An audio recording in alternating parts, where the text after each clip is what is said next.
गौतम बुद्ध ने ऐसे बहुत सारे सूत्र दिए हैं जो मानव के जीवन को पूरी तरह से बदल सकते हैं। इस दुनिया में हर व्यक्ति का हर प्रयास खुशी पाने के लिए होता है, मगर ऐसा क्यों होता है कि लाख चाहने के बाद भी ज़्यादातर लोग दुख भरा जीवन जीते हैं।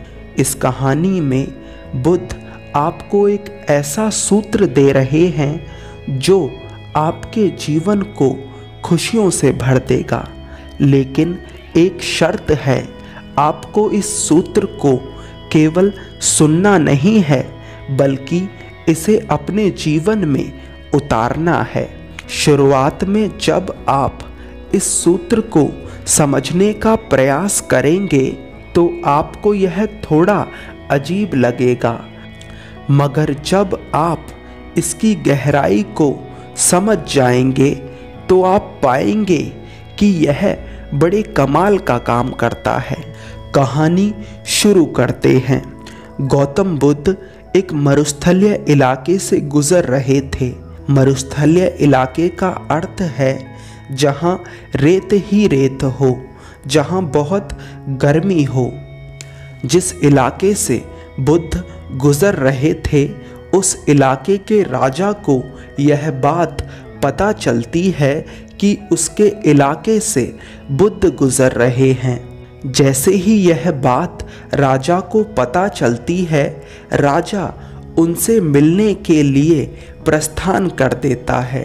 राजा बहुत खुश होता है क्योंकि बुद्ध जैसी निधि से उसे मिलने का अवसर प्राप्त हो रहा है।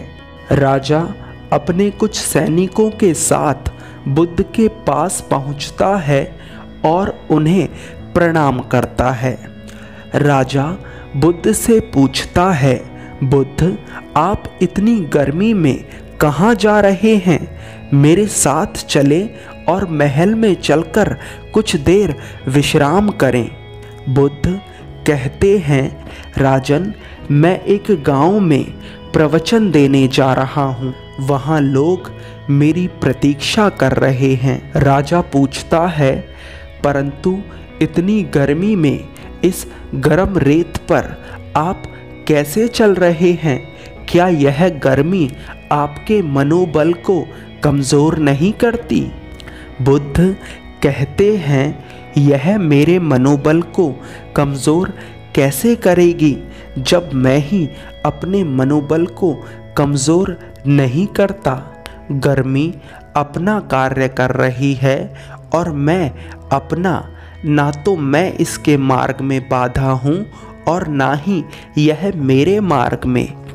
वह राजा कहता है, आप अद्भुत हैं बुद्ध, इस तरह तो मैंने कभी सोचा ही नहीं। बुद्ध कहते हैं, जो सत्य है वह सोचा नहीं जाता क्योंकि वह तो खुद प्रकाशित होता है। हाँ, अगर हम खुद ही ना देखना चाहें तो वह अलग बात है। राजा कहता है, आप सत्य कह रहे हैं बुद्ध।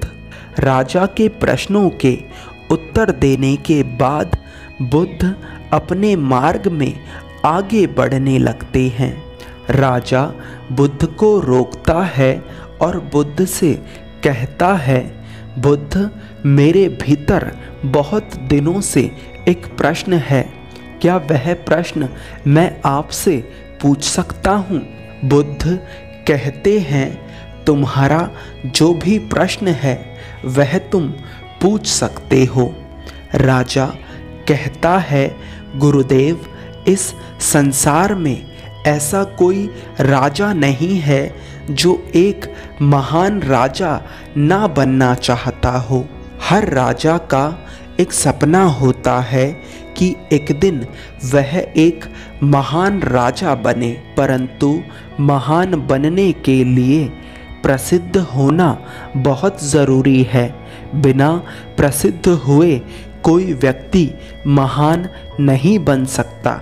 गुरुदेव, आप कहते हैं हमें हिंसा नहीं करनी चाहिए, इसीलिए मैं बेवजह हिंसा नहीं करता। परंतु बुद्ध, यदि मैं हिंसा नहीं करूँगा यानी युद्ध नहीं करूँगा तो मैं प्रसिद्ध कैसे होऊंगा, और यदि मैं प्रसिद्ध नहीं होऊंगा तो मैं महान कैसे बनूंगा। मैं एक महान राजा बनना चाहता हूँ बुद्ध, कृपा कर मुझे रास्ता बताइए। बुद्ध मुस्कुराते हैं और कहते हैं, महान होने का प्रसिद्ध होने से कोई संबंध नहीं है।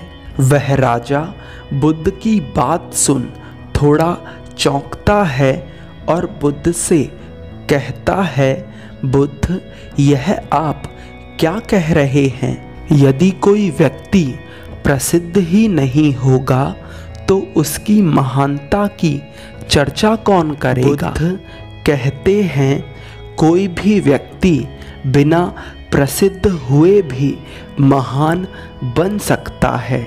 राजा पूछता है, परंतु वो कैसे बुद्ध? बुद्ध कहते हैं, चलो मेरे साथ।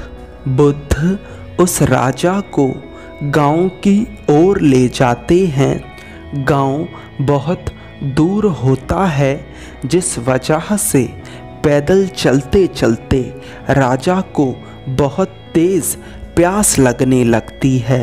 रास्ते में एक बरगद का वृक्ष होता है, जिसके नीचे एक छोटी सी बच्ची एक मटके में पानी लेकर बैठी होती है और आने जाने वाले हर प्यासे को पानी पिला रही होती है। बुद्ध और वह राजा दोनों उस बच्ची के पास पहुंचते हैं और उस बच्ची से पानी पिलाने के लिए कहते हैं। वह बच्ची बड़ी प्रसन्नता से दोनों को पानी पिलाती है। पानी पीने के बाद वह राजा बहुत प्रसन्न होता है, क्योंकि गर्मी के कारण उसे बहुत तेज प्यास लग रही थी। राजा प्रसन्न होकर अपने गले से एक बेशकीमती माला उतार कर उस बच्ची को देने लगता है, परंतु वह बच्ची उस माला को लेने से इनकार कर देती है और उस राजा से कहती है, मैं प्यासों को पानी पिलाती हूँ, व्यवसाय नहीं करती। राजा उस बच्ची से कहता है, परंतु यह बहुत कीमती है। वह बच्ची कहती है, यह उस खुशी से कीमती नहीं जो मुझे प्यासों को पानी पिलाने से मिलती है। राजा के बहुत प्रयास करने के बाद भी वह बच्ची उस माला को नहीं लेती। बुद्ध उस राजा से पूछते हैं, राजन, क्या इस बच्ची से ज़्यादा कोई और महान हो सकता है? वह राजा उस बच्ची से पूछता है, पुत्री, तुम इतनी महान कैसे हो? तुम्हारे भीतर इतनी अच्छी सोच कैसे है? वह बच्ची कहती है, मैं महान कहाँ हूँ? महान तो यह वृक्ष है जो मुझसे कभी अपनी छाँव में बैठने के बदले कुछ नहीं मांगता। इस वृक्ष पर बहुत सारे पक्षियों के घोंसले हैं। यह किसी भी पक्षी को अपनी शाखाओं पर घर बनाने से मना नहीं करता, परंतु लोग इसकी महानता को नहीं समझते।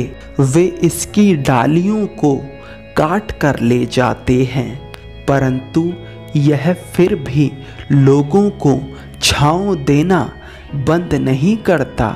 इससे ज़्यादा महान मेरी नज़र में और कोई नहीं।